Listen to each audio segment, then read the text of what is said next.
Cold mornings, holiday plans. This is when I need my wardrobe to just work. That's why I'm all about Quince. Quince, they make it easy to look sharp, feel good, and find gifts that last. From Mongolian cashmere sweaters to Italian wool coats, Quince pieces are crafted from premium materials and built to hold up without the luxury markup. Let me tell you something. Mongolian cashmere sweaters for $50, Italian wool coats that look and feel designer, and denim and chinos that fit just right. Quince, it's the way to go. You can afford awesome looking clothes. You know what I call them? My husband clothes, because I look like a handsome husband. And also the down jacket I picked up from Quince is getting me through this cold weather out here in LA. Wah! It's warm, it's structured, and it looks way more expensive than it was. Get your wardrobe sorted and your gift list handled with Quince. Don't wait. Go to quince.com/morestories for free shipping on your order and 365-day returns. Woo!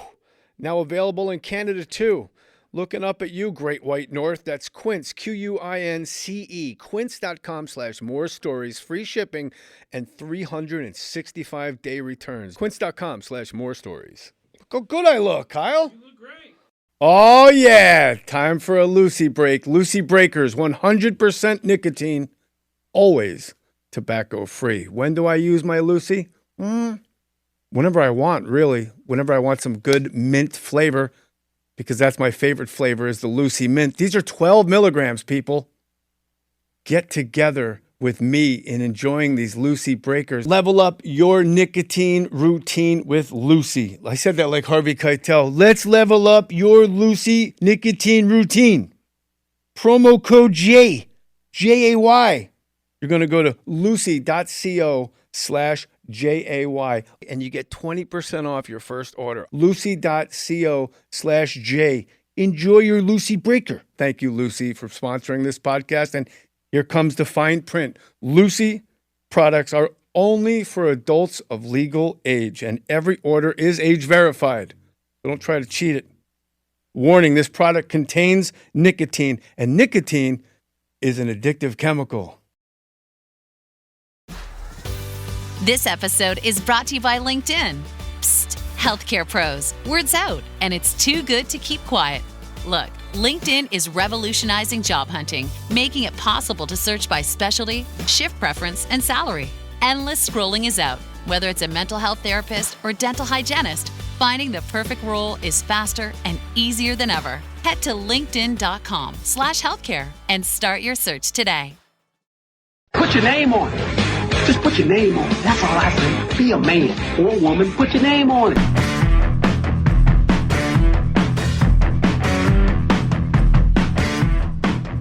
Only God can do it. Are you, so when I was coming up, you know, back when I was coming up, wrestlers like Jimmy Snuka, that's not distracting at all. 6'6", 250 pounds, like superstar Jimmy Graham, maybe the Billy Graham, Jimmy Snuka, two different people. Snuka's smaller. Right, but he was big. 250. Yeah, he was listed at. He was a large man. I mean, he was stout.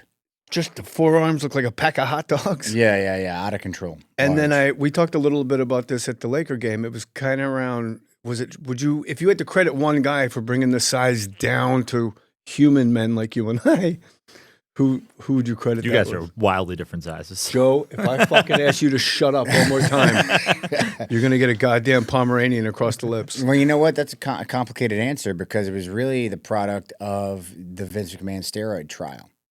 So when the federal government investigated Vince in the WWE he was investigated for Are you distributing. allowed to talk about this? I don't give a shit. Oh, fuck yeah. It's public knowledge. It's on the Netflix documentary. It's not like I'm just giving you new information. But I yeah, just had your back. That's all. yeah, I appreciate it. No, when they investigated him for distributing steroids, he was acquitted of this, by the way. When they investigated him for distributing steroids to his talent, he made a concerted effort to make sure that people who were using were not featured or that they had stopped using. And so you saw the adaptation was, smaller performers, Bret Hart, Shawn Michaels, guys like that, were now getting more time. And then the business just started to get faster. Like the matches just started to get quicker. The style started to be, I don't know, more high flying, more versatile. It wasn't just big plotting guys beating each other up. And then that kind of drifted into the Attitude Era. And you still had some, you had like the leftover, like there's still a place for massive men in the industry, but the audience, they're few and far. They're more the anomaly now. It started to turn. But even when I got signed by WWE in 2010. When I went to the developmental, which was in Tampa at the time, the guys that they hired were still bodybuilders. They were still massive dudes. I was still at 6'1", 200 pounds. I was still on the smaller side. And now you see me on TV, and I don't really look out of place. So, but yes, compared to Superfly and Superstar, Billy Graham, I am. Superstar Jimmy Graham. Billy. What do I keep saying? Jimmy? Jimmy. That's the actual preacher guy, right? Jimmy Graham? Or that's a tight end for the Saints? He's a tight end for the Saints, Oh, my bad. Superstar Billy Graham is maybe one of the biggest human beings I've ever seen in my life. He's a large man. It was freaky. Precursor to Hulk Hogan. So you can sit this out, Seth Rollins. I'm going to have this conversation with Joe. You hop in if you wish. Great. So Vince McMahon acquitted of distributing steroids to talent. Mm-hmm. There's no fucking way he didn't distribute steroids to talent. So do you buy your way out of that? I'm assuming you do. Because there's no way. Why no way? Why do you say no way? No way can you be found. No. Why no way did he not distribute? If I own a company and I want everyone in my company bigger, if I'm not going to distribute it, I'm going to have Joe or Kyle distribute it, or I'll give it to Dip to distribute. But there's going to be a paper trail of emails and the digital age where it's going to track back to me saying, I need you guys to make sure you take your steroids so that we can be giant fucking guys on television. So my feeling on it, and this is, again, First of all, I don't appreciate your tone. You told me, well, I just don't know that it's accurate. So I think there was basically what happens is, you see, as a performer, you see who's on top, you see who makes the most money, and you start to make you jump to your own conclusions about how that money is made, what preference the booker might have. And so you go out, and it wasn't difficult to find. We're talking the 80s here, 70s and 80s. It wasn't like it was a hard thing to find any bodybuilding gym. Isn't there any like security backstage? Like, you know how hard it is to get backstage at a big show and like the steroid guy just rolls in with a duffel bag? Well, again, pipe and drape in the 80s and the 70s. Pipe and drape? It wasn't, it wasn't as big of a setup as it used to be. They didn't run in crypto.com arenas. They ran in, bingo halls and wherever they could, little high school gymnasiums at the time. Still like Brendan Byrne Arena, the Meadowlands. Like that's where I would see it. Madison Square Garden. Where'd you see fair, it? Yeah, fair. Madison Square Garden. Fair. Yeah. But to your point, I guess my point is, I think there was an expectation, or at least there was an assumed expectations that you had to look a certain way to be in favor with the booker. And I think the guys, and a lot of them would probably tell you they didn't have to be. It didn't have to come from the top. Like there wasn't a paper trail where it was like, oh, we need these guys to look like that. They're all independent contractors. They just go out and do it themselves because, well, that's how you make the money. You've swayed me. I mean, I could be dead wrong. He could have just hoodwinked the federal government. Do you meet with Vince before you get like called up? Is there FaceTime with Vince? Does he really? I never met Vince before I was on the main roster. No, I met him briefly backstage when I did like.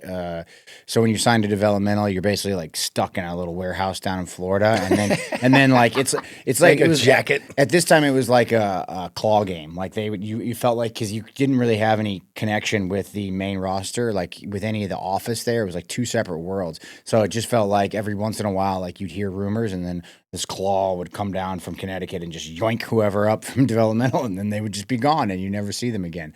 But I never met him. He never came down to Florida, so I never met him there. I would go up to do extra work, which like I would, be backstage. If they needed somebody to do a pre-show match or something, I would do that. And I probably met him and said hi or shook his hand then. But I never met him like until the day we debuted, which was Survivor Series in 2012. I didn't meet him until then, like officially like sit in his office and introduce myself. And it's by that point you're hired, so it's not like an interview like, what do you feel you could bring to the company? No. I don't even know if he knew who, like he had probably other people hiring developmental talent at the time. I don't even know if he had a hand in that. When you're in the developmental factory, what are you thinking about there that's like, oh, I've got to do this to make the jump? Oh man, that was very tricky actually, because I felt like I was ready when I got there. I had been wrestling for 6 years when I'm like you. when I arrived. No, I felt like I was ready, but I also was actually ready. I was better than everybody when I showed up in developmental, like by a mile. And it was actually a good exercise in patience for me. I had to wait for 2 years before I was up on the main roster. So for me, what I had to learn was how to play the political game. That was the part that I had never, on the independent scene, it was very much a meritocracy. To a point, there's a little bit of the politics that you have to play. But if you go out and the crowd responds, you're going to get more bookings. You're going to get a better position on the card. You're going to make more money, all that good stuff. But WWE, it's a different animal. And you have to work backstage the same way you had to work out in the ring. So it didn't matter that I was having the best matches on the show or that there was a little bit of a following behind me. That only mattered to a point. I still had to work to get these people to give me the opportunity on the bigger stage. What does that look like?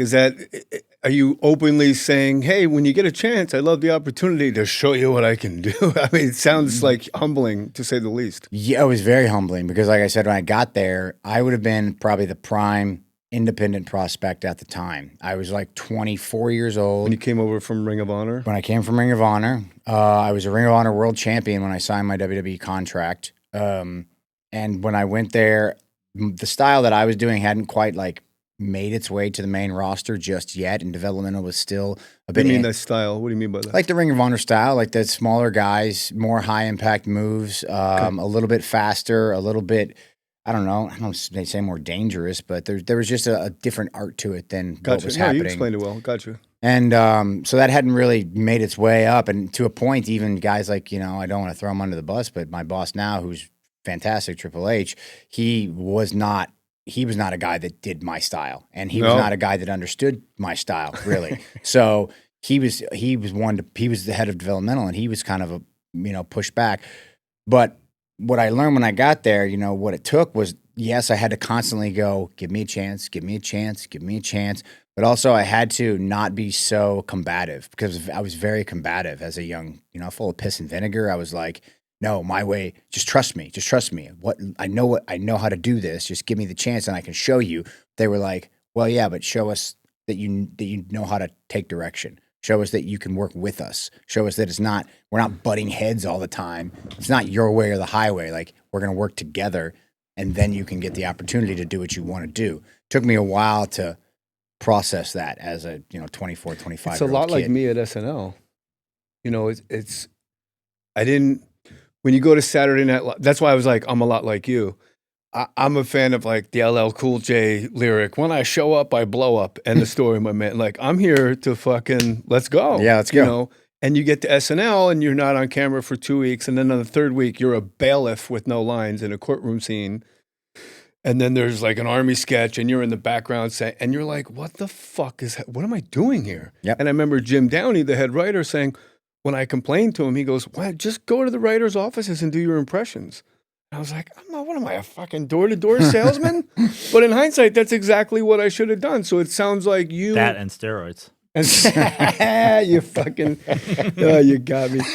And, but it seems like that's actually what you did differently than me. You actually sort of went door to door and said, hey, you showed overtly that you could play well with others, where I sulked and became an alcoholic. Nah, I was close. I was on the chopping block. They told me, really? Yeah, one more, and you're gone. One more. I don't care how good you are. You're not going to get a chance to show the world. We will fire you. Oh, were you? I had that conversation with Triple H. I was sitting at Full Sail University where we Levesque. Which university, as I talked over Full Sail University, which is like a technological institute, arts and sciences type thing in Orlando. We taped our early episodes of NXT there. They were a great partner for us. And there was like a little auditorium. I remember sitting in the back, and he was like, hey, I don't care how good you are. You're being difficult with this guy. This guy thinks you're difficult. Who was that guy? Terry Taylor. Okay. Red Rooster. He and I butted heads quite a bit when he got down to Florida, and Triple H didn't appreciate it, and my attitude wasn't appreciated, and it was like, if one more negative report comes back, we will fire you. And I was ready to felt like, what am I doing here? What am I wasting my time? This is nonsense. I can go do, I can go make more money elsewhere. I can gain it. I was close. I had a mentor down in Florida named Joey Mercury. He wrestled for WWE in the 2000s or so. And he was one of the guys who he talked me down and said, listen, just do this and good things will happen. Play the game. Understand that doesn't mean I had this feeling like I was betraying my authentic self. Yeah. You laugh because it sounds ridiculous, but that's what because I've lived this. That's what you feel. You're like, it's like, this is who I am, man. You guys don't fucking get it. You don't get it. You don't get it. This is who I am. This is how I got where I'm at. And so I had this sense that if I acquiesced to their wants and needs, that I was somehow betraying my authentic self. I'm a sellout. Yeah, I'm a sellout. Yeah. I'm a corporate schlub. I'm a bootlicker, whatever. And he painted it completely different for me. He's like, dude, when you go out to the ring, you're not yourself. You play a character, right? It's the same thing when you're talking with these people. You're playing a character. When you go home and you're with your girlfriend and your dog, you're still you. You're still the same person. It's an act. It's all an act. You're always playing the game. And when I kind of framed it that way, it was much easier for me to be like, oh, okay, I can do that. And that's worked. tricky, Seth. Basketball coach Buzz Williams, I guess he started at Marquette, Virginia Tech, Texas A&M. I don't even know where he is now. He said the hat you wear at home has to be the hat you wear at work has to be the hat you wear at home because eventually you start putting on the wrong hat. Well, that is also true. Yeah.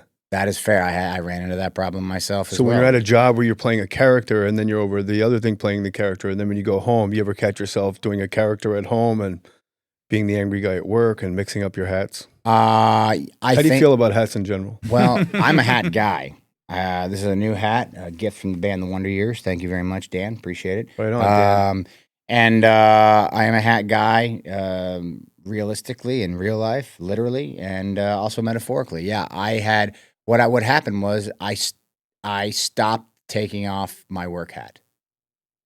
I just kept wearing the work hat, and I became Seth Rollins. And I was like, why not? Because I got so wrapped up in. Does your wife call you Seth? No. My wife is also a wrestler now, Becky Lynch. But my girlfriend at the time, I was not a good partner for that partially because of that reason. Because I just put that hat on, and that's who I was. But don't you think you're exceptional? I'm in a business where you have to be exceptional. You have to sort of, it's like being a great white shark in the ocean. All they do is eat and fuck. And like, there's no distractions. They're just these perfectly made machines for devouring. And I think to be exceptional, you have to live that way. And other people might suffer, but I don't know. There's very few people I think that can pull that off without collateral damage. Do you find that to be true? There's probably people out there that can do it, and I wasn't one of them. No, I wasn't one of them. Joe pulls it off because he's of average temperament and talent. I want to thank our Substack paid subscribers, Michael Fritzler, Chad McDaniel, GPT Ninja. Whoa. That's his real name, too. And Ted Rossi from The Sopranos. Ted Rossi's coming over. DJ fucking Christ, Ted Rossi. You can subscribe to Substack, jmohr37.substack.com. You get this podcast a day early with no commercials.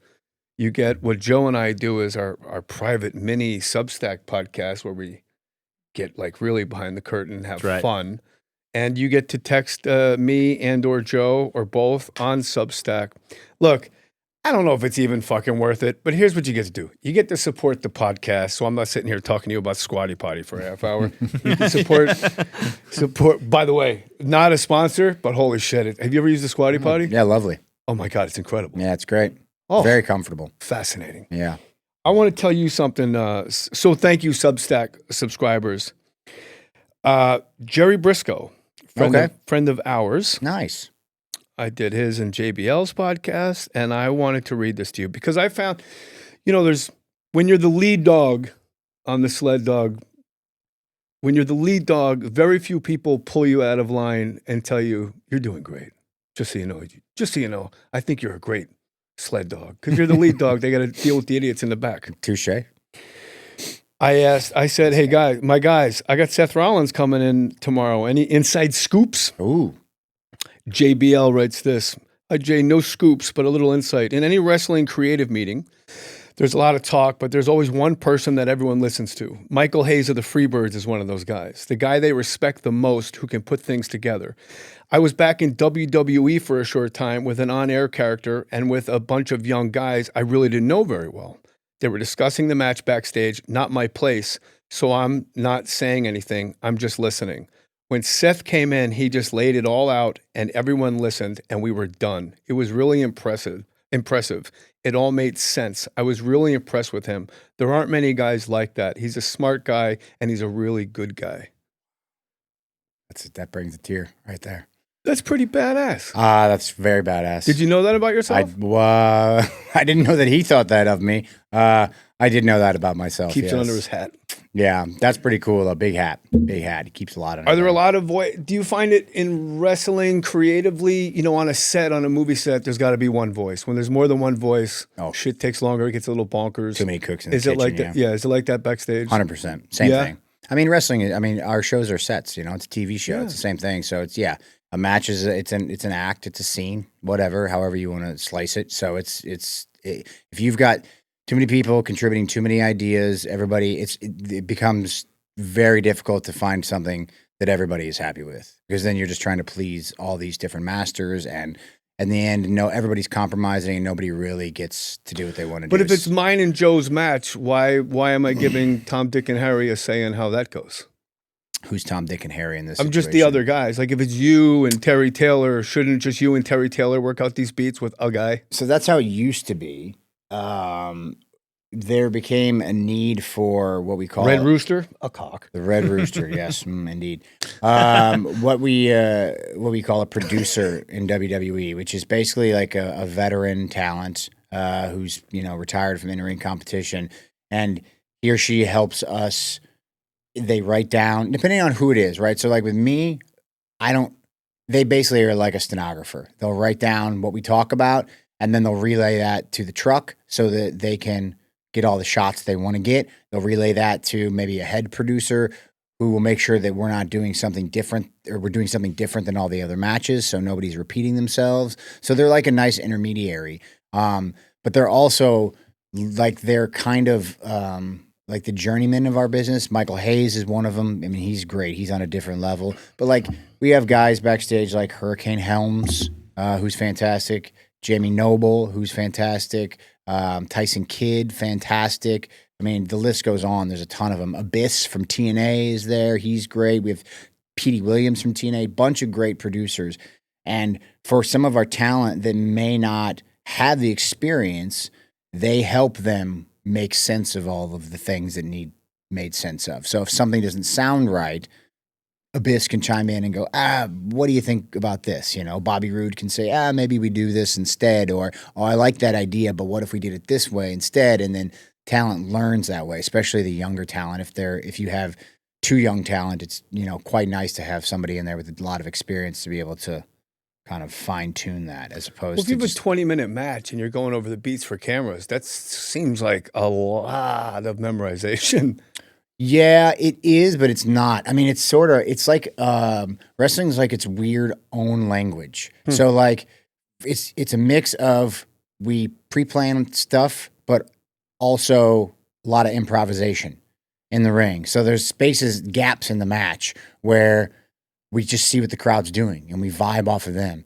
Now, when it's a pay-per-view match or a television match, there's less of that because we have time constraints. We've got to get to commercial break and all that stuff, or, there's a bunch of matches on the card. But we used to do these non-televised events, and I would go out there.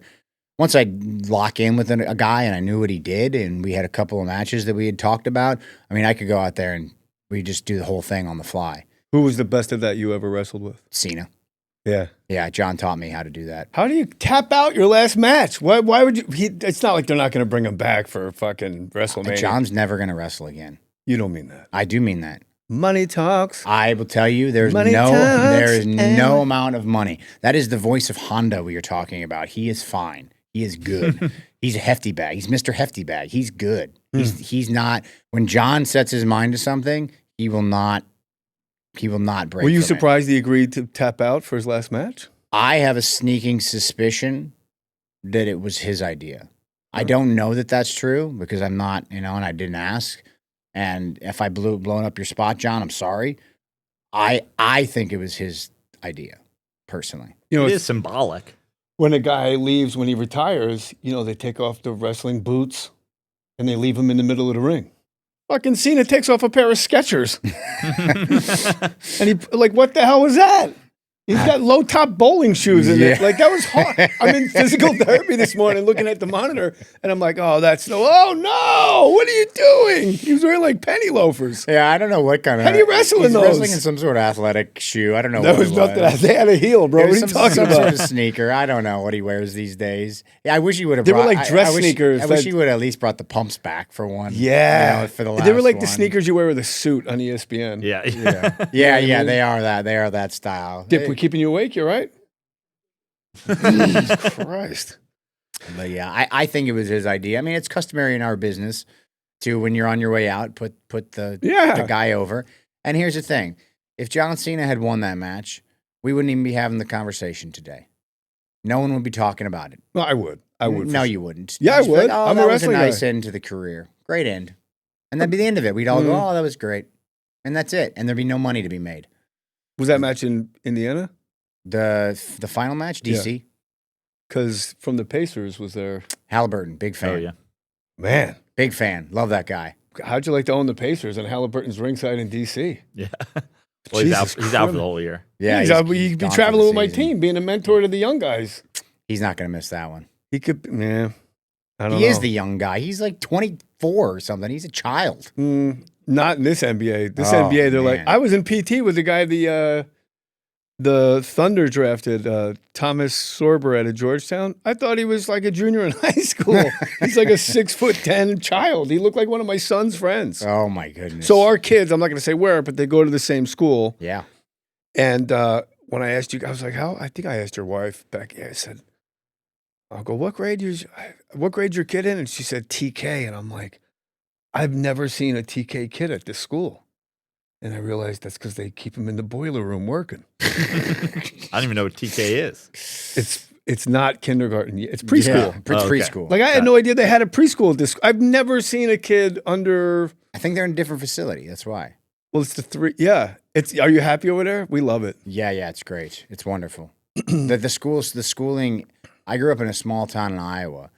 I was not prepared for the process of getting your child into a school in Los Angeles. Bro. My brain was blown away. I like interviews and I think we're a lot alike, Seth. lists. Like you have to get on a For list. preschoolers. Preschool, dude. Yeah.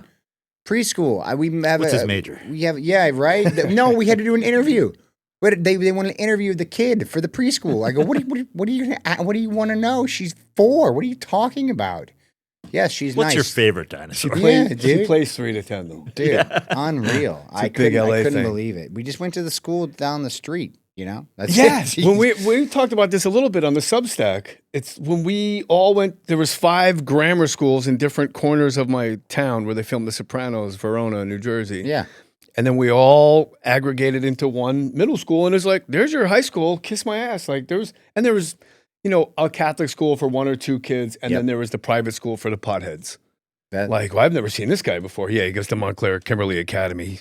He's the guy that put the cigarette butt out on the dial on the buttons on the payphone. It was like that was a bad boy in suburban In the New Jersey. private school. Oh Yeah. So, but the thing with school, I wasn't prepared, Seth, for how digital everything is. I get 5 emails a day from the school. At least. And then when they're like, I go, I didn't know there was an appointment. They go, well, we emailed it to you. I'm like, you also emailed me the weather, the air quality, the parking structure update, and plans for the future with Obamacare and children. And like, it's too much. I said to you at the game, I didn't go to school this much when I was in school. No, it was insane. Yeah, it's actually insane. Yeah, I don't know how to manage it all. I'm like, I'm afraid we missed something. I'm like combing every email to make sure my child's like not mentioned by name. It's too much. I go the other way. I you just tune them all out. All out, yeah. And that I was in the gym Friday because, I work out. I'm a big guy. Yeah. And I get a text from my son's teacher. Are you getting on this Zoom or not? So I'm literally on a weight bench, and I get up, and I run outside of the gym over here, and I sit on a stair, and I put like I'm in front of a bush and like acting like it's my backyard. Oh yeah, of course. Yeah, you were And ready like, for this. Yeah, clink, clink, clank. I'm like, I got workers over. They're putting together a dishwasher in the corner. But the report cards, they don't tell you what the kid's grade is. Oh, no. You have to log online to look at your kid's grade. Bro, that password left me in halfway through 7th grade. Like, I don't know how to get on my kid's account. Oh, why It's great did they news for not your just kid. give you a piece of paper with the letters on there? You led me exactly where I wanted you to go, Yeah, Seth Rollins. why not? Of the WWE. Here's how dumb, this is how what a different era it is. 1984 to 88, when I'm in high school. At the end of the quarter, the teacher would hand you your report card. You would look at it, in my case, C's, D's, and F's. Then I would bring this thing home and hand it to my parent like a fucking idiot.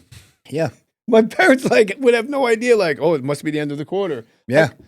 Like what? And then why did we do? Was that like that when you were in school? Of course, yeah. We just get I think we got ours in like an envelope. It was like this big or so. You know, you take it home and you open it up, and there you go. That was it. Why would I show that to my parents? Yeah, I don't know. I was so naive. Yeah, we just did it though. And kids would change their grade, but then it said on the bottom, this report card is valid as indicated by this red stamp. And it was a red stamp on a black and white. So kids would fake the report card, but they wouldn't redo the red stamp. So it would say that in black ink. And I was like, all right. So it was always good to get an F. You can change an F to an A. An F You to can't an A, change yeah. B to an A. Pro Wrestling Illustrated, one of my favorite magazines. I used to ride my bike to 2 towns over because there was one newsstand at a luncheonette that sold Pro Wrestling Illustrated. Love it. Named you one of the top 500 wrestlers in the world. Oh, I made it this year. Yeah, that list seems entirely too big. That's too big. Top 10? Yeah, it's a It's lot. like the current top 500? It just seems ridiculous, right? Yeah. They do a Like, Like lot. wrestlers are I'm there. on Comedy Central's top 100 comedians of all time. Wow.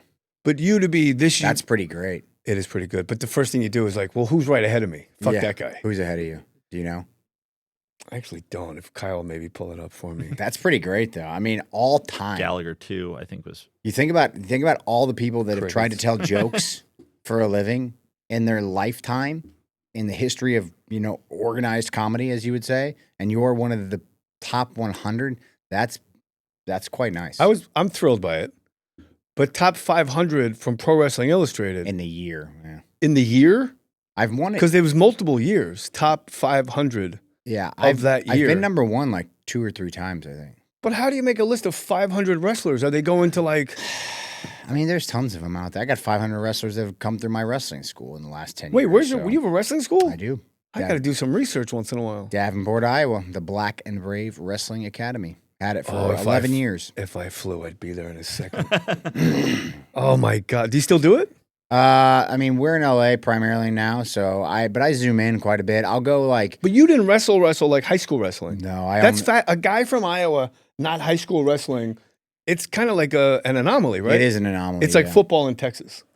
Yeah, it's religion. We're in feeling Iowa. up your sister in Italy, Joe. Right. There you go. Yeah, Joe's really. a dirty Italian. Oh, nice. Yes. Yeah. Wait, did you grow up in Italy? No. Oh. My dad did. You should have totally Oh, went there. nice, Hey. nice. I'm going to That'd go have for a been swim. Go Have you for been? I have, yeah. Good. Okay. Kyle, did we get the list? He started from the Showering. top. Huh? That's fucking ridiculous. Really? What number am I? Oh, I didn't. It's not. It's listed in order. There's no way on earth You David gonna crosses count? it. And who's ahead of him? Drew Carey. Greatest first Tonight Show set of all time, would you say? I don't know that I've seen it. Thanks for coming by. What was your welcome? What was your welcome to the WWE moment where you went, holy moly? That's a great question. Man, I think, gosh, we debuted in November. Holy moly. I mean, While you think of that, I'm going to take a Lucy break with yeah, my take a Lucy Lucy breaker. break. Yeah, I mean, probably my first WrestleMania. Oh, I would where say- was it? New York. Wow. Yeah, MetLife. First one in New York. MetLife. That's Yep. New Jersey. Oh, MetLife's in Queens, right? No, it's in New Jersey, Technically but- it's Jersey, but No, not technically. It's 20 miles into New Jersey. Don't say that. It's New York. The Jets play there. The Giants. Yeah, play exactly. There. It's. You know what Jets stands for? Just end the season. It's my team. Oh, bless you. You're a Bears guy, right? Bears guy. Yeah, You guys are looking nice. great season. Did you see Caleb Williams? I guess he threw a pick in the end zone, and the reporter asked him, is that one of those throws you wish you could take back? Like it's not a high percentage throw? And he goes, no, I make every throw. First of all, it was not a pick. It was a touchdown. He threw a touchdown in the end zone. It was a perfectly placed ball to DJ Mohr. So why is the reporter fucking... Because they would looked like a risky throw. So his answer was the best. It was a great answer. You waited all last year for that. Oh, the reporter was implying that it was a bad throw or a lucky throw, and Caleb was saying, no, I knew exactly what I was doing. I put it right where I wanted it. This show is sponsored by BetterHelp. BetterHelp, my friends. Look, it's holiday season. Why not start a new tradition, taking care of your health up in your brain? That's what I'm doing. Look, I can go to the doctor and get antibiotics. I can get throat lozenges. But you know what? What am I doing for my mental? I'm going to BetterHelp, H-E-L-P, BetterHelp.com. Over 30,000 therapists for you to choose from. They do initial matchmaking work for you so you can focus on your therapy goals, and a little tiny questionnaire to help you identify your needs and preferences. And that's why I go to BetterHelp.com, H-E-L-P. Take care of yourself. Unlock the best you possible. Use the promo code MORESTORIES, MOHRSTORIES. More Stories is the promo code for 10% off. Take care of yourself. You deserve it. You're always making everybody else happy. Make you happy now. BetterHelp.com/more stories. Do it, my friends. You'll thank me later. Oh, yeah. Time for a Lucy break. Lucy Breakers, 100% nicotine, always tobacco free. When do I use my Lucy? Whenever I want, really. Whenever I want some good mint flavor, because that's my favorite flavor is the Lucy Mint. These are 12 milligrams, people. Get together with me in enjoying these Lucy Breakers. Level up your nicotine routine with Lucy. I said that like Harvey Keitel. Let's level up your Lucy nicotine routine. Promo code J, J-A-Y. You're going to go to lucy.co/JAY and you get 20% off your first order. Lucy.co/J. Enjoy your Lucy Breaker. Thank you, Lucy, for sponsoring this podcast. And here comes the fine print. Lucy products are only for adults of legal age, and every order is age verified. So don't try to cheat it. Warning, this product contains nicotine, and nicotine is an addictive chemical. When the holidays start to feel a bit repetitive, reach for a Sprite Winter Spiced Cranberry and put your twist on tradition. A bold cranberry and winter spice flavor fusion, Sprite Winter Spiced Cranberry is a refreshing way to shake things up this sipping season. And only for a limited time. Sprite, obey your thirst. Who did you wrestle at WrestleMania? I wrestled it was a 6-man tag. It was me and the other guys in the Shield, Roman Reigns and Dean Ambrose, in the opening match against Randy Orton, Big Show, and Sheamus. Wow. And we won. How do you feel about 6-man tags? Great. More the merrier. Really? Yeah. Oh. We revolutionized the 6-man tag. Yeah, well, the Shield talent did. you just mentioned is kind of crazy. Like, Well, we were the I got first. Roman Reigns, he's one of 3. I got Seth Rollins, he's one of 3. You got Big Show. That's crazy. What a match. It was a hell of a match. Do you think that's like a way for management to appease 6 different headliners and put them all in the ring at the same time? Actually, that match was Because that's crazy. so the 6 names you just said. That's crazy. But remember, we debuted in 2012 as a 3-man unit. We were a group. We were, the Shield. So me, Roman, and Ambrose. I think like Randy and Big Show were in some sort of story at the time, and then Sheamus kind of got popped in there just to create some star power. And we opened the show that year at WrestleMania. And so, yes, there are matches like that. They made an Andre the Giant Battle Royal that they put on WrestleMania that they now it just I was at one of them. they just throw everybody on the show. And they used to have bigger like ladder matches that they do where they just get people on the show. This was not that, I don't think. This was actually just like the Shield's awesome. We want them on Mania, and those guys are all Hall of Famers. So it worked out from a story standpoint that year. They're all Hall of Famers, aren't they? Everybody in that match is a Hall of Famer. Huh. Yeah, first ballot. What's the greatest wrestling match you've seen live? Live. Oh, Did I tell you wow. mine at the game? No. What's your greatest ever? Because I don't know. Jimmy Snuka, Don Morocco, Steel Cage, Madison Square Garden. Oh, you saw that one? Yeah, the one. The one where he jumped off. Yeah. The one Mick Foley always references. He lost. Like, I think Morocco quick pinned him, and then he just stayed in the ring for 20 minutes and beat the shit out of Don Morocco and, like, jumped off the cage. with all the flash bulbs going back when there was flash bulbs. Wow, I missed flashbulbs. And then he dropped the Intercontinental belt on his chest and walked out barefoot. Dude, what is the Can't greatest imagine match wrestling I've barefoot. ever seen in person? That I don't know the answer to that question. Really? No, because I've seen. Did you go to? I mean, maybe as a fan coming up, not as a professional wrestler. Like when you were a kid, did you see the other one? It wasn't even the match. I was at Brendan Byrne Arena. It was Hulk Hogan versus David Schultz, Dr. Death. Oh, nice. But on the undercard was the Road Warriors against Who Gives a Shit. Yeah. Like, it didn't matter. And it was at the Road Warriors, like, first kind of couple months in WWF. And they came out in a strobe light to Iron Man by Sabbath. And I went, this is what I want to do for the rest of my life. Like, the showmanship of those guys just coming out and through a strobe and a smoke machine to Iron Man. I was like, I loved it.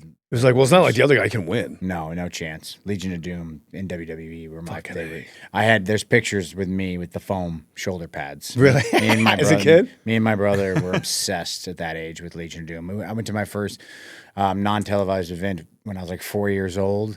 I was a big Hogan fan. My brother is a few years older. He was a Warrior fan, but we came home with the Legion of Doom shoulder pads. It was sick. My dad took us. I still have it's one of my first memories actually is my dad leaning over the balcony. We were it was at this place in Moline, Illinois called the Wharton Field House, which was like I want to say it was a gymnasium, like a basketball gymnasium for a local college or something. And I have like a vivid memory of my dad leaning over like the balcony because we were on the top, and he's screaming at this wrestler called the Mountie, calling him a jailbird because the Mountie had some sort of like angle where he had His dad didn't work blue. He'd been imprisoned or something like that and got taken. Dad out. kept it clean, huh? There might have been profanity, but I can't remember. There might have been like an effing in front of it. You know what I mean? But I just remember my dad because I remember thinking, oh, what if my dad falls over this balcony? How am I gonna He's get home? cussing at the Mountie, calling him a jailbird. I remember that. That's like one of my very first memories as a kid from wrestling. But I was pretty much obsessed with the WWE from that point forward. Man, it was, I think now it's in good hands with you guys. It's because it was always like, what's going on behind the tent? Like if it's a revival tent, in the 80s, when I was watching early 80s, it was like that kind of grimy secret thing that was going on behind the revival tent. And then it became like the big, bright and shiny, almost like a born again Christian church on TV. And that's when I kind of was like, I don't know, something's weird. And then it became like all lingerie. Yep. And I was too old to be like gacked out over that. Yeah. And then now it's, I think you guys are in the sweet spot. When's your return date due? I'm not sure. I have a few more months left with my shoulder. I had the rotator cuff surgery 8 weeks ago, almost 9 when we're talking right now. So, I got another 3 months. 4 Did it months happen at in a least. match? Yes. Who was it against and what happened? I was in Australia, Perth, Australia, wrestling Terry Taylor. Cody Rhodes. I wish Terry Taylor. No. Cody Rhodes. Cody Let's Rhodes, go. yes. It was the Crown Jewel Championship. I did a move where I guess you would call it a coast-to-coast headbutt. I had Cody Rhodes hanging upside down in one corner, and I jumped from the other corner, 20 feet, soaring through the air like a nut job. Way too old for this. And I delivered a headbutt to him as he was hanging upside down to try to win the match. I did not win the match via that headbutt, but when I landed, I kind of turned, I rotated a little bit to sort of protect the both of us.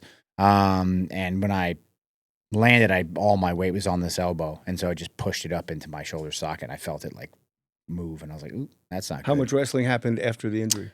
Too much. Yeah. But I didn't know how bad it was. Like I didn't know it. I've separated my shoulder a couple times, and I'm like, that's not a big deal. Like I can get through that. So I was like, maybe that's what it was, or maybe I dislocated it because it still felt fine. I had the adrenaline pumping through me, but we had like a few more. We had another like 10 minutes to do after that. I would say. On that flight home with The flight. So it wasn't bad until after I got the surgery. Like it was okay. I had it in a sling, and I took a couple pain pills or whatever. It wasn't that big of a deal, to be honest. What's with that you. like to take a couple pain pills? Because I have no idea. Oh, jeez. I love that shit. I hate it. I hate them. I try to get off them as soon as I can. But yeah, it was this surgery's been rough with that. I will say. What's on your nightstand? Nightstand. I have a book. What's the book? Dune Messiah right now. Ugh.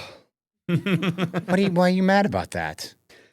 Me and my sons drove back. I told this story, right? Yeah. We drove back from Lake Tahoe. It's a 7.5-hour drive. My 22-year-old goes, so I'll drive the first 4 hours. You can pick up the back end because you can sleep sooner than me. I go, that's fine. He goes, and whoever drives has control of the stereo, right? I go, yeah. So for 4 hours, he listened to fucking Dune on tape. Oh, no. British. So we're like in these mountain passes. My lord, what of the quickening have you brought her before the council? Yes, and what of the rim of a remitty, sire? Yes, what of it? Oh, no. And so my youngest had an ear infection, so he's sick with a fever in the front seat. The bad ear is towards the speaker, and we get in at 4 a.m. I get up at 6, just go through my routine anyway. So like at 8 a.m., my 14-year-old comes out, his hair's sticking up like Jim from Taxi. He looks hungover, and he goes to the fridge. He doesn't say anything to me. He grabs a Celsius, he cracks it. He looks at me and goes, I almost killed Jackson last night. That's great. He's listening because he made him listen to the Dune audiobook. Bro, it was too much. It was unbearable. I can't imagine. I can't. My lord, yes, have you brought it before the I council? can't And do who shall audiobooks. see that, sire? And then I finished. I love the two Dune movies, Dune 1, Dune 2. I didn't like the original. The original With was, Christopher Walken. yeah, I mean, I love Chris. That's a great Christopher Walken. Yeah. But I didn't like the first film, but I liked the two recent ones. And so I was like, I want to read the books. So I read the original, the book, which It's my is son's favorite book. It's long. It's a long sucker. I don't know how it's anybody's favorite book. I actually don't even My know how son's a strange guy. how it got made into a movie, to be honest with you. But it turned out to be a fine film a couple of times. The sequel, Messiah, is like much shorter. It's like a third See, of I the like the size. original Dune more. Really? I like that the fat guy, for some reason, has unexplained terrible skin. Yeah. Like he can float and fly around the room, but he can't clear up acne. Am I thinking of the right movie? Yeah. Like, that was pretty cool. The Baron Harkonnen? Sure. Yeah. Bless you. Yeah. But also in the newer Dunes, how come when they go to the arena, everything's black and white? Oh, I don't have the answer to that. Yeah, I don't know. Moving on. But I have a book. I have probably some 2-3 day old floss picks that I use before bed and then lay there and then forget to clean up. I have probably a half consumed seltzer water of some sort and my PS5 controller. You play PS5 in bed? That doesn't affect your sleep? No, What's your go-to game? Dune. Madden. I wish there was a Dune Really? game. Yeah, of course. We might have to play upstairs. I'm a Madden champion, bro. Are you really? Yes. And WWE. I never have enough time to throw the football. I always get like, No, you got to go quick. Boom, boom, boom. Got to play on time, bro. what team do you play with? Bears, always. With Caleb? Yep. Well, And you make him run a lot? No. My son will always be the Chiefs, and he just rolls way out to his. I know what he's doing, and now I finally figured it out with a spy. Oh, you put a spy on him, yeah. And he rolls all the way out to his right, then circles back and runs 40 yards to his left, like those stupid fucking Chiefs games that I hate. Oh, I hate them. Well, no more. Well, they'll still I play know. this season, but Mahomes, No, they're bless done. him. he's You know, done. I hate the Chiefs. Why? They'll lose a game for 3.5 quarters, and then in the last like minute and a half of the game, they play like Benny Hill music, and they run everything backwards at double speed and bounce balls off each other's helmets. They are unreal. So just do that in the beginning of the game. You wouldn't be coming from behind the whole time. This is the first year Mahomes has been a starter that they're not making the playoffs. Since 2014, that's crazy. Not making the AFC it's a Championship. Yeah, that's Since bonkers, dude. 2014. It's disgusting. Yeah. Yo, Seth, that's my son Mackie. What up, man? How are you? He's a Madden champion. In Dead WWE. In WWE, Madden champion. Yeah. All right, let's not get crazy. I no one in the Heavyweight main Madden roster champion of the world. can beat me in WWE. His kid is in TK at WNS. That's a right. WWE heavyweight champion of the world right there, probably. And I'm glad you're here because we're all going to jump you. You too. So the floss in the nightstand is a new move for me. Been a game-changing experience. As ridiculous as this is as a topic, I feel like I'm on a girl podcast now. Yeah. Except my feet wouldn't be on the ground. I'd be sitting crisscross applesauce on a couch. Because I like the late night snacks, and usually it's like salami and provolone. There you go. And then the floss. Little And floss just pick. put it on the nightstand when I'm done. Yeah. Oh, not Joe? No, if I flossed him, I would just have a mouthful of blood. What's wrong with you? Yeah. No, What's you get? probably gingivitis and gum Yeah. issues, you know. Gingivitis is my daughter's name. You just took a DNA. This is on your Wikipedia page. A DNA test. In 2009, you just discovered you have a brother and a sister. That's right. 2019, probably. 2019. Let me cross Yeah, it out. I just took no. So I did a 23andMe. I don't remember when. What did you do that just for shits and giggles? Shits and giggles. Yeah, because It's not my baby. No. Thank God, no. I Crickets. never knew my biological dad. So my mom gets pregnant in '85, moves back to Iowa, marries Ron Lopez, who's my dad, who I call my dad, but I never meet my biological father. He doesn't want anything to do with me or my mom or the family. Good guy. And so I didn't know like any of my family history. So I was like, oh, you know what? Now we got all these sites and stuff like that. I'll just do this test to see what I knew I was Armenian, but I didn't know like much about it. So Taj the Destroyer. that's a different, we're in a different space here. You want me to take that out? Taj the Destroyer? Yeah. What about, no, you can keep Oh, it you in. reacted a certain way. No, I was like, no, you can keep it did in. I break kayfabe? What's Has going nothing on? to do with Armenia. Yeah, we're just in a weird, now we're It's just better talking. than fucking Jix or Gix, the worst name in history. Gix is top 10 worst. Yeah, for sure. I read that. I'm like, Top what? 10 worst. I blame my brother. Gix? Fully my brother. Yeah, Did it yeah. stand for something? No, it is a character from Gixx. Magic the Gathering. Oh my God. My friend plays that religiously. My brother plays it religiously. Nerd. Nerd. Full nerd. Him and Says his the guy wife. with Dune on his nightstand. Shut up. Yeah, I know. And a Harry Potter. I have a question about names. Wait, hold on. So but keep that thought. So you find out you have brother and sister. Do you immediately want to go meet them, or is it? My sister found me. I did the thing. No matches at the time. My sister does it years later, and we match as half siblings or whatever. And she didn't know. She didn't know anything about it. She was like, "What the?" She messaged me. She's like, "Hey, who's your dad?" And I saw her last name, and I knew his name because my mom told me the story. And I was like, "Oh, I think I'm probably your half brother." And Is she older or younger? Younger. She was floored because her dad never mentioned anything about it to her or her brother. They had no clue. She's very cool. We're like friends now, and close enough. And the same with my half brother, but like. Yeah, he was in denial at first. He's like, no, there's no way. Have you met your biological dad? Still haven't met him. You Talked to have him. no desire to. Not really. Do you think that fueled your desire to be the greatest at something? Like that need for validation on a grander scale? No.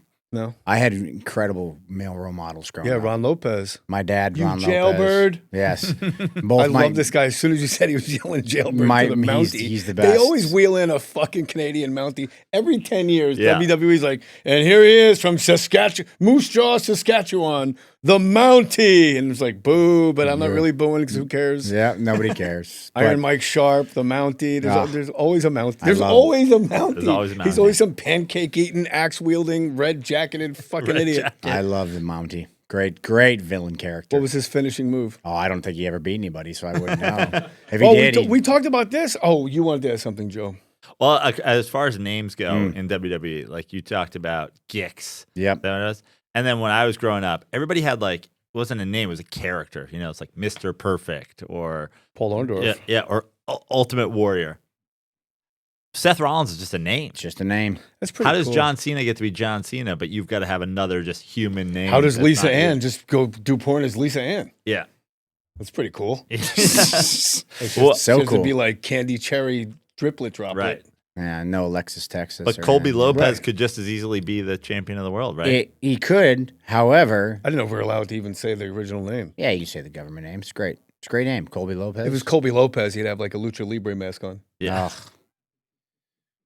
Fair. Yeah. During the Vince era, probably.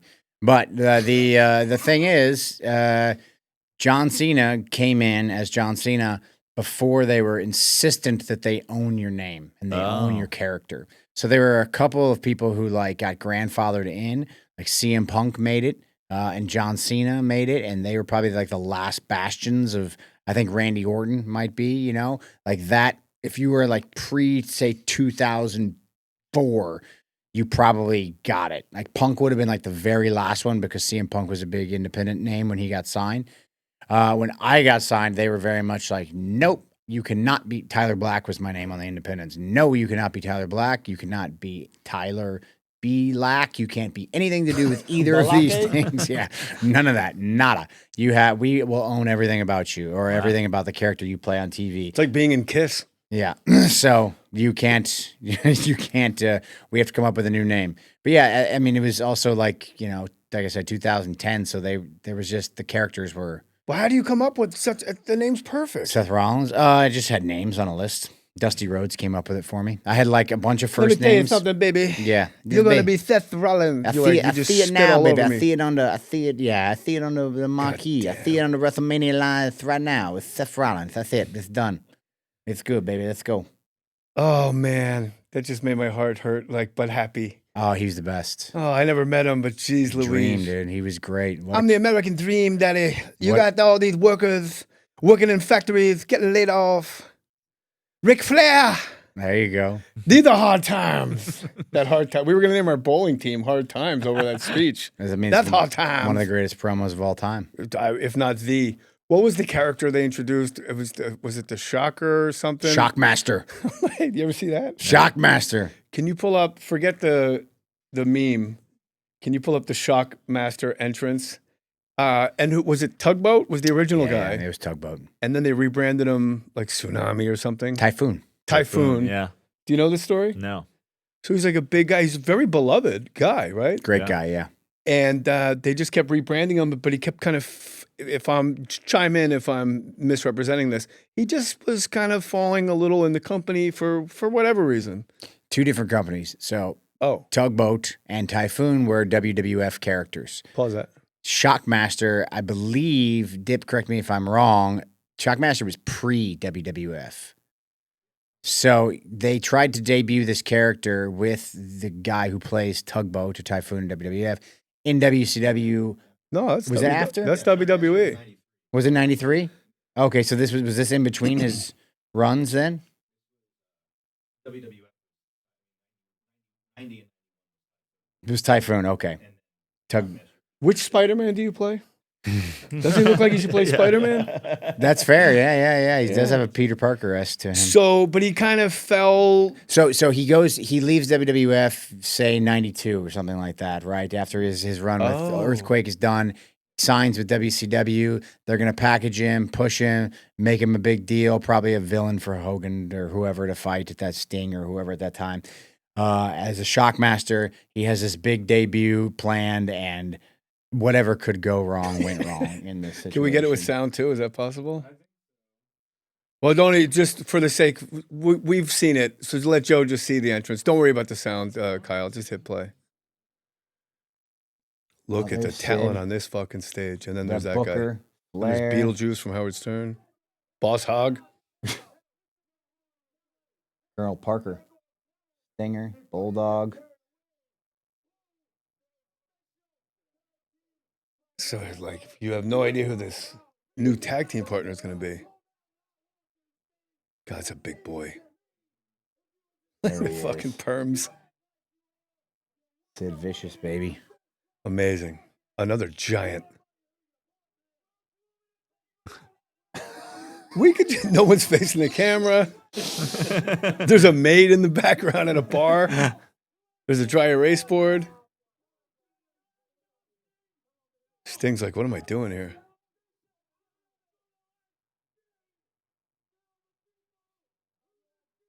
Did the maid just leave? She's gone. She was done for the day. That's Clocked it. out. Yeah. Sid Vicious got a nice little ass on him. Good pants, yeah. Sting.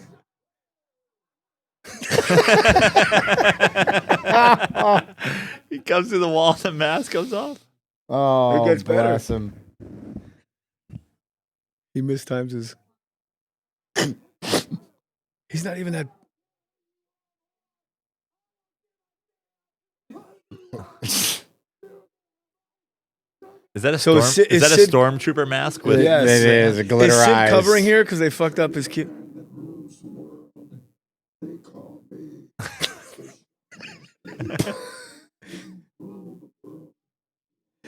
So, all right, thank you, Kyle. Oh my So, a couple God. questions. God Is bless Sid Fred covering because they fucked up his cue? Because that cue took way too long. I honestly have no idea what happened here aside from the chaos of Second God question. bless Fred Ottman falling through. Second question. Then I have a final question for you. Second question is that's maybe tugboat minus 200 pounds. No, He does look That's trimmed like up almost a a little bit svelte there. Yeah, tugboat. he looks nice. Yeah. Svelte typhoon. Yeah. The disco ball helmet's very thin. Anything nautically related, Yeah. this guy had covered. Tugboat, typhoon. He had tsunami. He's got it all. Small craft warning. Third and final question: did you ever have a mullet perm phase? in Man, I wrestling? never had a mullet. You know what? I would have because I thought they were sick. Shawn Michaels had one. Diesel That's your had guy, one. right? Shawn was my guy. They all had them in the early 90s, mid 90s, and I thought it was sick. Luckily, you could do it if Becky would let you. oh my God, she wouldn't. She does not want me. I'm gonna have a skullet before it's all said and done because I'm gonna lose all this, and she won't let me cut my hair. I got a guy. I'm trying. I was bald 2 years ago. No, Buddy, I was fat and bald. no. Joe, you tell got him. two guys. He looked like Tugboat. I was tugboat. I was the shock master. That is 2 years ago. No, that's not real. Matt Mookie, Get out of Who's that? here. what'd you call me then? Big baby. No, that's not a real picture. It looked That's like- AI. AI's gone too far. He said I looked pregnant, so he'd come and pat my stomach and go, "Big baby." And then the biggest joke at night was we'd lay in bed, like next to each other, watching TV before I put him to bed. This is, a couple years ago. And I could just make my stomach go so high, and he would go like this, like he was doing a magic trick, and go like this, like a symphony conductor. And we would just sit there and laugh in my bed about my disgusting stomach. Oh no! Look at you now, though. But You're it's back. working out every day, Manjaro. Well, mostly Manjaro. Mostly Manjaro. People say, aren't you worried about the side effects? I go, what side effect is that? I don't have to have sex with my wife laying on my side wearing a T-shirt anymore. I can live with that side effect. You think I care? I haven't taken a dump in 6 days. I look great. You think I care when I do take a dump? It looks like a football made out of rocks. And I got to put my heels on the bowl and Ric Flair that dump out. Woo! Squatty potty. Oh, now we're back. I love a callback, Seth. Seth, come back whenever you want. You live close. You're a good hang. Anything you want to promote? No, man. Well, what are we talking about? When's the book coming out? WrestleMania. My wife has a book, New York Times best-selling author. She's the greatest of all time. You married to Jeannie Buss. Yeah. She's wonderful. They both Becky are. Lynch, She's great. who I understand has some real beef with the company lately. We'll get, Oh man, a lot of mistreatment there. The rightful Intercontinental Champion. She is. Boy, she we gave are me going to be featured on Netflix's WWE Unreal Season 2, which comes out in January. that's probably when this will come out. And then WWE's got, they got their schedule. They're going. They got Royal Rumble coming up in January, WrestleMania 2 nights. In Where is April. Royal Rumble this year? Saudi Arabia. Saudi Arabia. Now, are you guys going to take shit like the comedians did? We've been going there for 6 years. Yeah, who We've been- cares? We've been taking shit for 6 years. Did you see the? Oh, you do take shit. Oh, of course. Like, oh, it's blood money. It's blood money. Yeah. Yeah, Yeah. well, guess what? We get paid by America, too. What do you think? You think there's no blood money there? Come Yeah, on. what do you think? Get out of here. Look, here's what I'll tell you. We've gone there for Diploid, careful. 6 years. And I'll say this.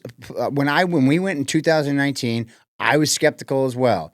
Oh, I don't know about this. I don't know. I don't know how I feel about it. But we go over there, and the change in the culture and the people at our shows in 6 years has been incredible. Yeah, When I tell you, we went there the first time, there were no women on our show. There were no women backstage. God. They wouldn't do anything. Now we go there, and it's just like a WWE show. The fans, there's a ton of women there, local. Don't even explain this No, to no, these no. idiots out there. If Vladimir Putin was going to pay me to do stand-up on the outside of his torture castle, I'd be like, well, let's hang. I'm going to hang with Putin? Like, let's go. There you go. Like, who cares? Like, I'm a comedian. You're a wrestler. I've been going all over the world to do wrestling, and you don't get to strip me of the joy of saying in my lifetime, well, when I was in Saudi Arabia, like, I'm living my life. There you go. Tell him to kiss your ass. Tell him Jay Mohr told me to tell you to kiss his ass. Yeah, fair. And by the way, fair. the WrestleMania is the Super Bowl. I remember watching it, I guess, 84, 85. We had to go to a movie theater to watch it. First one, 85. It was amazing. Yeah. Yeah, March 85. It was insane. Yeah, closed circuit TV. It's the only way you could watch it back then. Now it's 2 nights and it's 2 Super Bowls back to back. It's bonkers. We're back. By the way, if you're fast forwarding through the back end commercials, shame on you.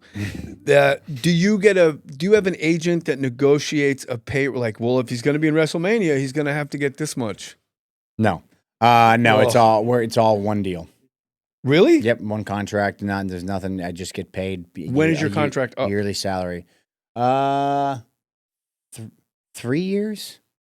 But you're happy with. Oh yeah, thrilled. Yeah. So I meant to ask you this. That's why I was like, put the mics back on. And Dark Side of the Ring, whose side are you on? Jim Cornette, the tennis racket guy? Cornette, yeah. Jim Cornette versus the Vince guy, the writer? Russo? Yes. So I hate them both. Cornette says, when I hate them both. I think they're both jackasses. But if you had to pick, if you were like gun to your head, which one would you side with? As a fan, I mean, I kind of want to hang out with Cornette a little more. So I've hung out with Cornette because Cornette was a booker of mine. No, he was fine. He's super entertaining. I mean, the guy, I mean, he can still cut a promo. He's a victim of the hot take culture where like he has to say the craziest thing that could come to his brain.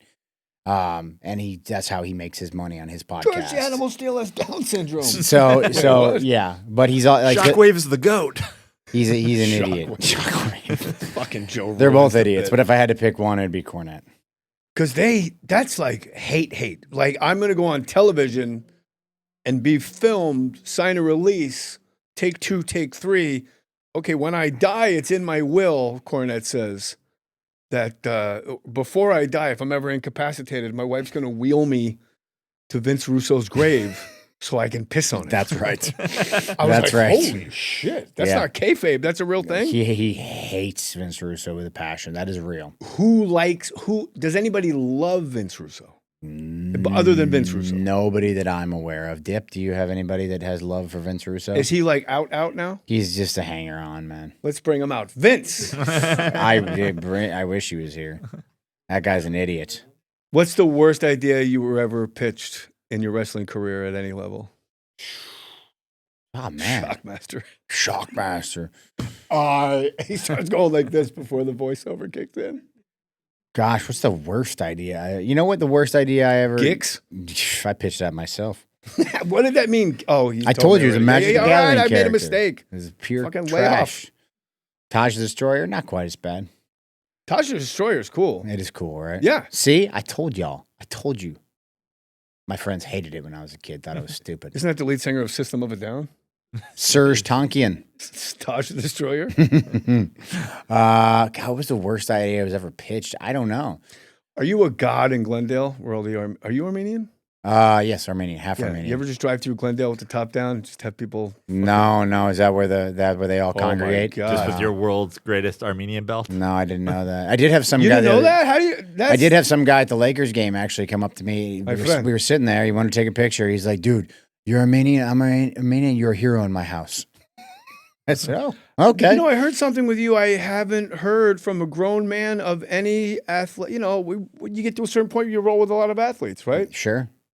Seth, I love you. It's like, this is a 40-year-old man. He did say that. Just screaming across like 8 rows of seats. Seth, I love you. I'm like, Jesus. He did say that. Yeah. It's all like, that's very humbling, man. That's pretty crazy. To Like, have I would make me embarrassed that the guy's that fired up about me. Oh no! Like in a humbling way. Yeah. Yeah. I'm. It's insane. Our fans are the best and worst. I mean, they're incredible. It's like being an Eagles. Yeah. I mean, they're the Being on the best and the Eagles. worst. It's just they're so passionate. They allow us to do the thing we love to do, but they're wild. They're a wild bunch. They will do that. You don't get that in a lot of other professions. WrestleMania is the Super Bowl. It is two No nights, matter what you're doing. two Super Bowls. It's two Super Bowls. You don't have to sit through like fucking Kid Cudi at halftime either. Is it Kid Cudi? don't Who is know. it? I don't know who it is. No, it's Bad Bunny this year. Oh, Bad Bunny, Benito. By the way, at the SNL 50 concert, completely turned me upside down. I was like, whatever. And he come out, he just does like salsa music. I'm like, it's phenomenal. Oh, he's 'Cause great. He wasn't trying to be something he wasn't. He's just Bad Bunny. He came out, it was like, hermoso cariño. And that's mariachi, but Close. You loved it. Close. I'm gonna stop talking. Don't forget. Bad Bunny, WWE Superstar, by the way. yeah. Dude, the sickest entrance I've ever seen in my life. Him, Bad Bunny? Bad Bunny. Not Halliburton? In Puerto Rico. Oh my God. Dude, the sickest entrance you will ever see in your life. I'm telling you, top 10 all time. Comedian Don Gavin, when I opened for him in St. John and St. Bart's and St. Thomas, he goes, he's from Boston. He goes, just got back from Puerto Rico. Don't go down there. Don't recommend it. Too many Puerto Ricans. And they're down there. Oh, yeah. I don't know how they can afford it. Fucking Don Gavin. So, my man, WrestleMania. Are you going to be ready for WrestleMania? Shit. I will be working hard to try. I don't know the answer to that. It's really not up to me. You know, they have to clear Just me. wrestle so on your right side. My I wife could. doesn't want me to coach again. I know. I heard that. Like, what? Like, She doesn't want you to. She's looking out for you. She doesn't. Your safety. She doesn't want that. She doesn't want that pain for you. It's misery. Surgery. Terrible. yeah, but I've never been injured actually wrestling. It's No. always like jogging across the room to get a battle rope set up or something. You're like, my fucking knee.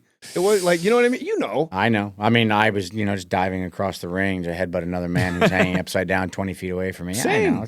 It's no big Same. deal. Same. Seth Rollins, friends. Instagram, hit him up. Let him know you saw him on More Stories and you love him. You're just one of the good guys, bro. Oh, Easy thanks, peasy. man. Thanks. Thank you. Oh, which one? No, you're right. That's Okay. good. This is the good one. Jay Mohr's my uncle.